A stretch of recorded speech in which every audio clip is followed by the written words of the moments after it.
জাতীয় ক্রিকেট দলের সাবেক অধিনায়ক ও সাবেক সংসদ সদস্য সাকিব আল হাসান, তার স্ত্রী উম্মে রোমান আহমেদ শিশির সহ 6 জনের ব্যাংক হিসাবের যাবতীয় তথ্য তলব করা হয়েছে।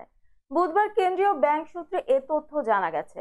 মঙ্গলবার সংশ্লিষ্ট ব্যাংকগুলোকে চিঠি দিয়েছে বাংলাদেশ ফিনান্সিয়াল ইন্টেলিজেন্স ইউনিট। জানা গেছে, সাকিবের পুঁজিবাজারে কারসাজি ও আর্থিক অনিয়ম খতিয়ে দেখতে এ চিঠি দেওয়া হয়েছে। শেয়ার বাজারে তালিকাভুক্ত কোম্পানি প্যারামাউন্ট ইন্স্যুরেন্সের শেয়ার নিয়ে কারসাজি করে সিকিউরিটিজ আইন ভঙ্গ করায় গত 24 সেপ্টেম্বর বিএসইসি সাকিবকে 50 লাখ টাকা জরিমানা করে। ওই ঘটনায় জড়িত থাকার অভিযোগে আবুল খায়ের হিরুকে জরিমানা করা হয় 25 লাখ টাকা। শেয়ার কারসাজির অভিযোগে হিরুর ব্যাংক হিসাব গত 20 আগস্ট থেকে জব্দ রয়েছে।